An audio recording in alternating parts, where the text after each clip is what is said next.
Assalamualaikum warahmatullahi wabarakatuh. Selamat siang. Salam sejahtera untuk kita semua. Puji syukur atas nikmat Tuhan yang telah diberikan kepada kita sehingga kita dapat berkumpul dalam keadaan sehat dan dalam Zoom pada siang hari ini. Baik, pada kesempatan kali ini kami dari kelompok 4 akan mempresentasikan materi pertemuan pertama dari mata kuliah Manajemen PPN atau PPNBM dengan dosen pengampunya yaitu Ibu Mike Yolanda SP MM. Untuk itu, izinkan kami untuk memperkenalkan diri terlebih dahulu dengan saya sendiri, Asid Ivo Farizal, dengan nomor NIM 2023-3007, sebagai moderator dan sekaligus pembaca materi 2, dan rekan saya, Atika Trima Yolanda dengan nomor NIM 202-33008 dengan pembaca materi pertama. Dan saya Finfas Rahman dengan NIM 2023-3009 pembaca kedua.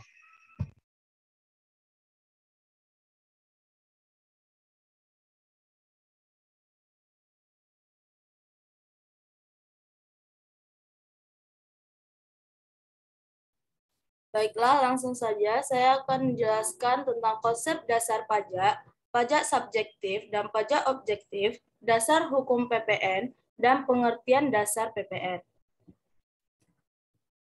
Yang pertama yaitu tentang pajak subjektif.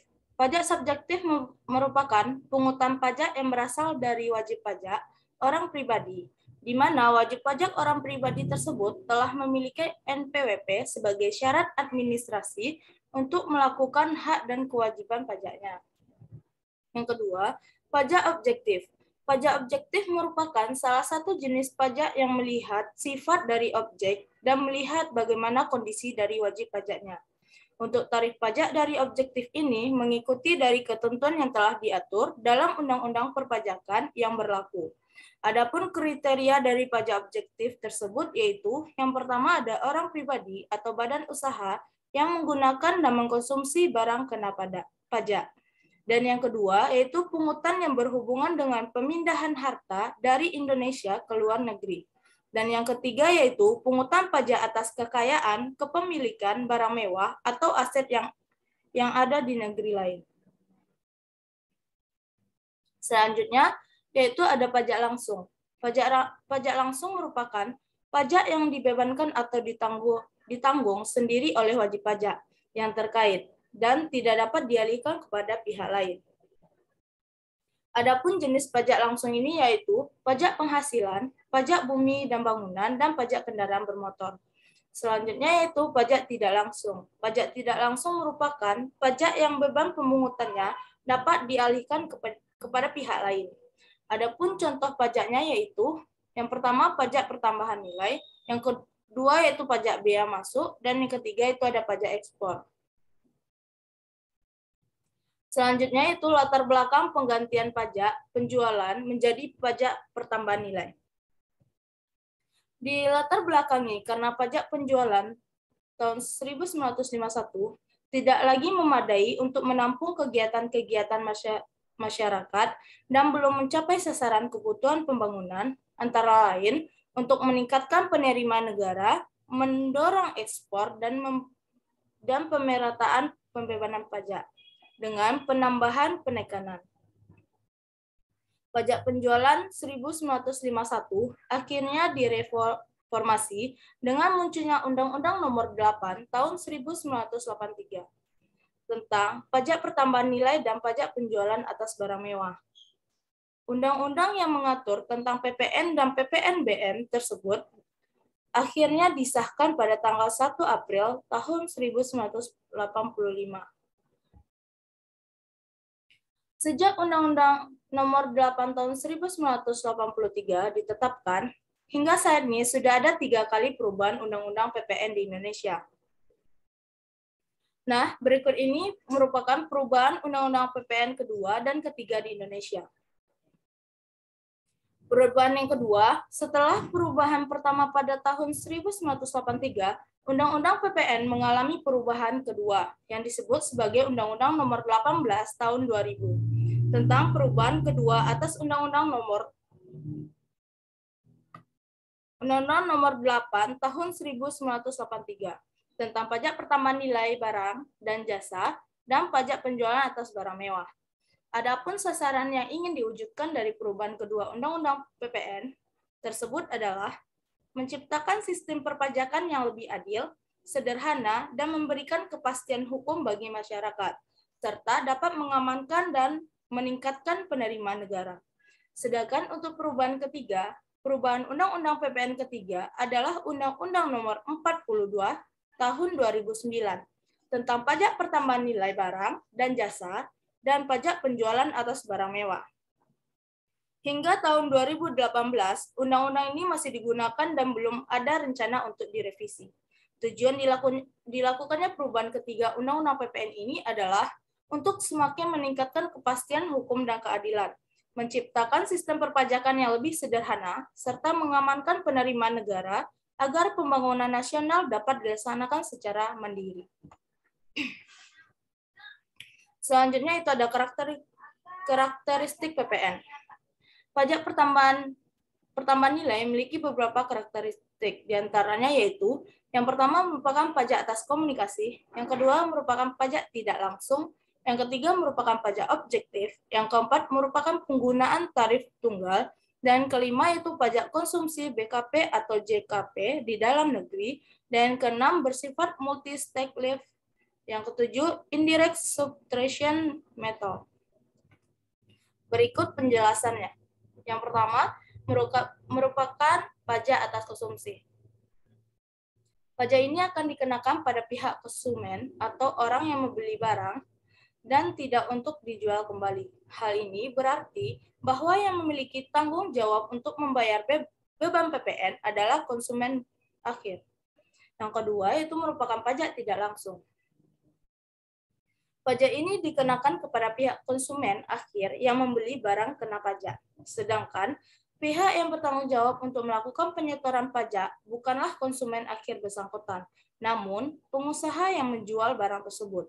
Hal tersebut merupakan kategori pajak tidak langsung, karena berbeda antara penyetor dan pihak yang membayarkannya. Yang ketiga, merupakan pajak objektif. PPN umumnya tidak ada melihat dari sisi sebagai subjek pajak, akan tetapi dari sisi sebagai objek pajak. Setiap konsumen yang melakukan transaksi pembelian atas barang yang dijual akan dikenai tarif PPN yang sama. Tarif PPN tersebut akan disesuaikan dengan harga barang atau jenis transaksi jasa yang dilakukan. Sedangkan selanjutnya yaitu penggunaan tarif tunggal. Berbeda dengan PPh 21 yang memiliki perhitungan progresif. PPN memiliki tarif dasar tunggal, yakni sebesar 10%. Konsumen akhir adalah pihak yang akan bertanggung jawab atas pembayaran pajak sebesar 10% dari nilai transaksi tersebut.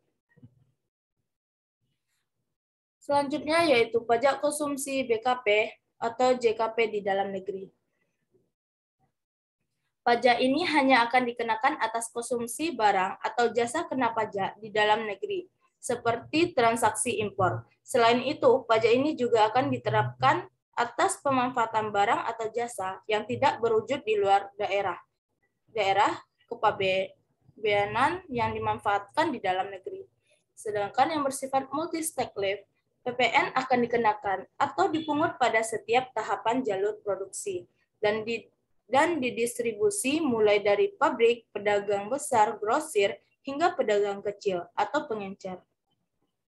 Meskipun pajak ini dikenakan pada setiap mata rantai produksi dan distribusi, namun tidak akan menimbulkan efek pemungutan pajak ganda, karena mekanisme pajak yang menganut sistem pengkreditan yaitu pajak keluaran dan pajak masukan.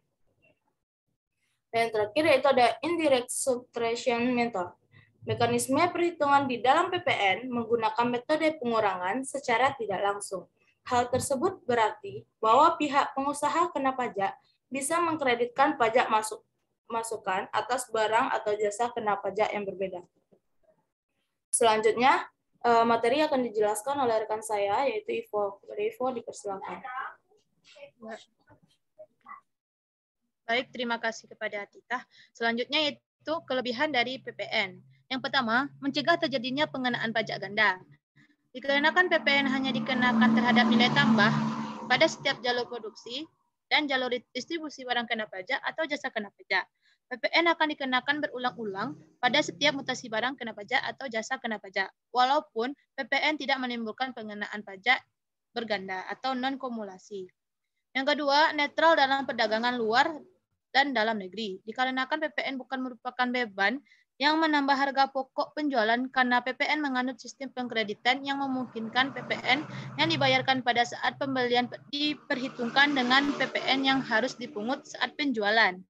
Yang ketiga, PPN atas perolehan barang modal dapat diperoleh kembali pada bulan perolehan sesuai dengan tipe konsumsi. Yang keempat, dapat ditinjau dari sumber pendapatan negara. Yang kelima, menggunakan tarif tunggal, yaitu 10% sehingga memudahkan pelaksanaan oleh wajib pajak sekaligus pengawasannya. Yang keenam, dapat mendorong ekspor.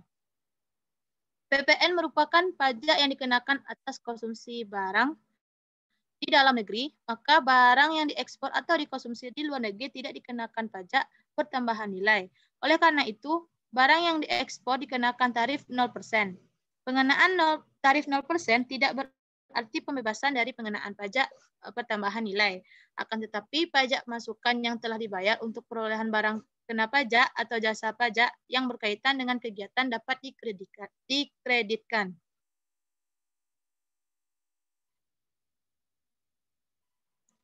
Kekurangan dari PPN.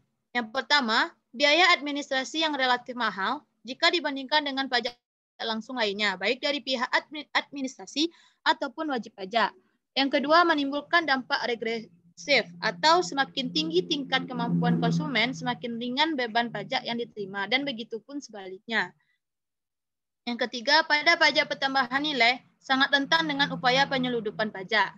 Yang keempat, tidak mendorong ekspor, dikarenakan dalam pelaksanaan Undang-Undang PPN 1951, menimbulkan pengenaan pajak berganda sehingga PPN menjadi tidak netral, baik dalam perdagangan di dalam negeri maupun internasional.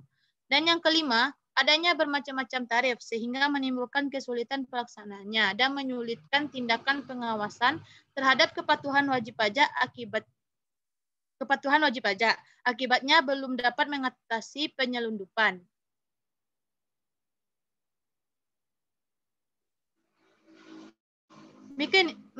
Mekanisme pemungutan PPN. Secara umum, mekanisme pemungutan PPN merupakan suatu rekanan atau hitungan yang dikeluarkan oleh faktur pajak dan menerbitkan SSP atas setiap penyerahan PKP atau JKP ke pemungut PPN. Pembelian atas PKP atau JKP yang terkait maka wajib membayar ke PKP penjual sebesar harga jual ditambah PPN terutang dengan tarif PPN sebesar 10%. Berdasarkan Peraturan Menteri Keuangan Nomor 136 PMK 03/2012 mengenai perubahan atas Peraturan Menteri Keuangan Nomor 85 PMK 03/2012 tentang penunjukan badan usaha milik negara untuk memungut, menyetor, dan melaporkan pajak pertambahan nilai atau pajak penjualan atas barang mewah, serta tata cara pemungutan, penyetoran, dan pelaporannya.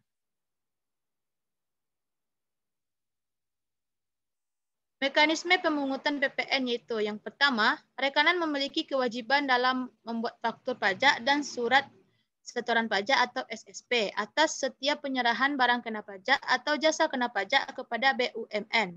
Yang kedua, faktur pajak dibuat sesuai ketentuan di bidang perpajakan. Yang ketiga, mencantumkan NPWP dan identitas rekanan dan membuat dan melakukan penandatanganan SPP yang dilakukan sebagai penyetor atas nama rekanan. Yang ketiga, atas penyerahan PKB selain terutang PPN terutang PPNBM, maka rekanan mencantumkan jumlah PPNBM terutang pada faktur pajak. Yang keempat, faktur pajak dibuat rangkap 3, yang mana pada lembar pertama itu untuk BUMN, lembar kedua untuk rekanan, dan yang ketiga untuk BUMN yang dilampirkan pada SPT masa PPN.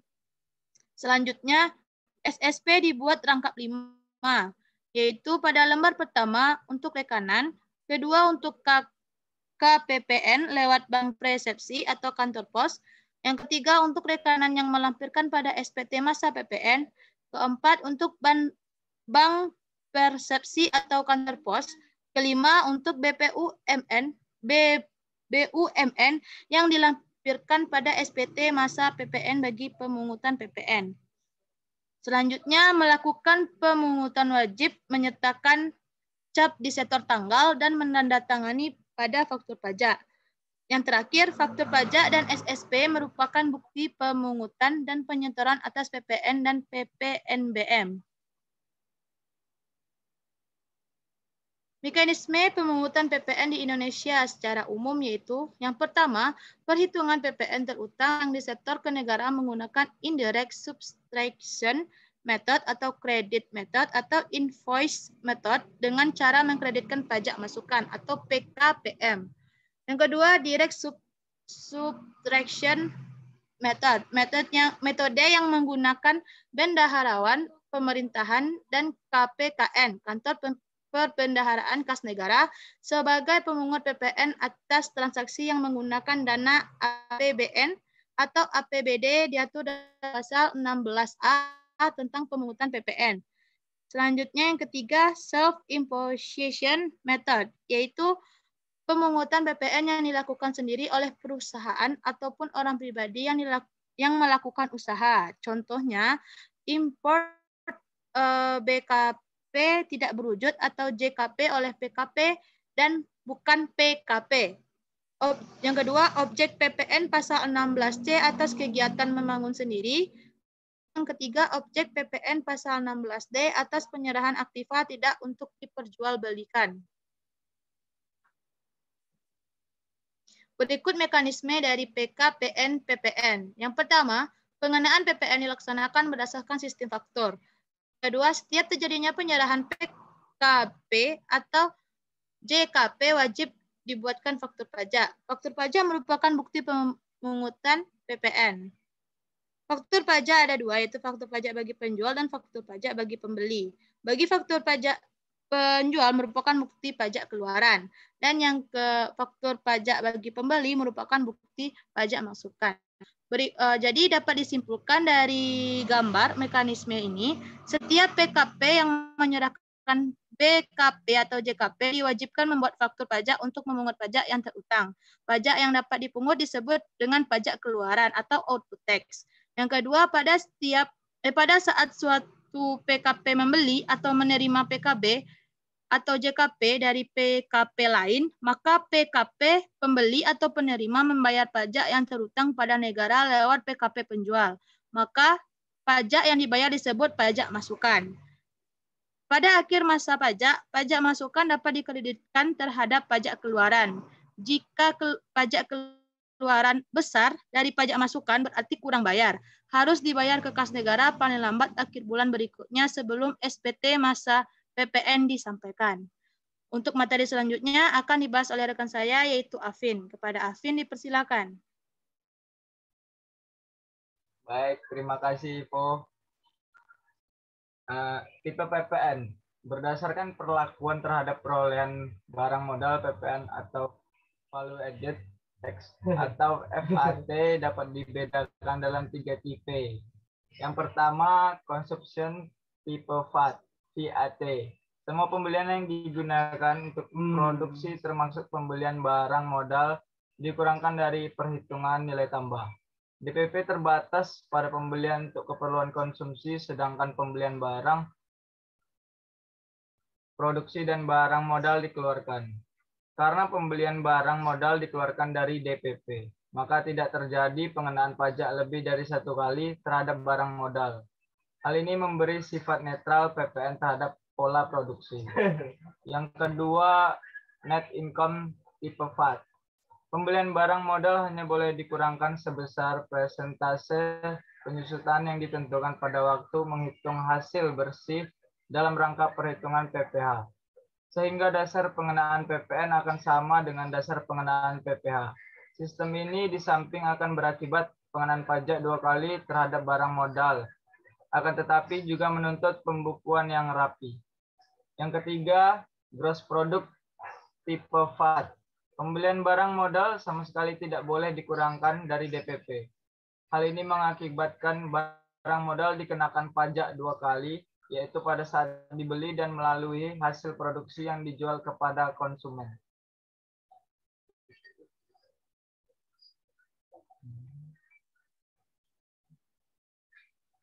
Selanjutnya, dasar hukum PPN. Undang-Undang Nomor 8 Tahun 1983.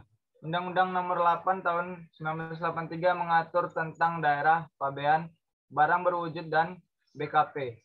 Penyerahan BKP dalam peraturan tentang PPN ini adalah penyerahan BKP karena suatu perjanjian, pengalihan BKP karena suatu perjanjian sewa beli atau leasing, dan pengalihan hasil produksi dalam keadaan bergerak. Tarif PPN ditetapkan sebesar 10% dan tarif atas ekspor BKP atau JKP sebesar 0%. Dengan ketentuan dapat diubah serendah-rendahnya menjadi 5% dan setinggi-tingginya 15%. Undang-undang ini mulai berlaku sejak 1 Januari 1984 bersamaan dengan Undang-Undang Nomor 6 Tahun 1983 tentang ketentuan umum dan tata cara perpajakan Indonesia serta Undang-Undang Nomor 7 Tahun 1983 tentang pajak penghasilan.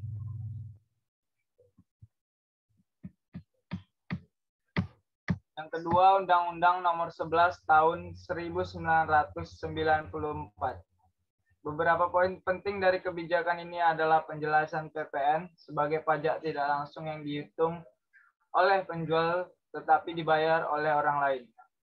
Setiap penyerahan barang yang menjadi objek PPN sejak dari pabrik, pedagang besar sampai pengecer dikenakan PPN. Peraturan ini juga mengatur mengenai indirect subtraction atau invoice method, yaitu cara menghitung pajak dengan metode tidak langsung terhadap pajak atas konsumsi dalam negeri sebagai pajak yang dikenakan secara definitif terhadap barang konsumsi di Indonesia. Undang-Undang Nomor 11 Tahun 1994 ini membahas mengenai consumption tipe VAT sebagai pajak yang dipungut atas nilai tambah, penerapan non-kumulatif tax, yaitu sistem pengenaan pajak pada barang atau jasa yang telah dikenakan terhadap barang atau jasa yang telah dikenakan pajak daerah. Penetapan tarif tunggal 10% diberlakukan untuk pungutan PPN dan pajak objektif sebagai pajak yang dikenakan atas barang atau jasa tanpa melihat orang atau badan yang melakukan transaksi.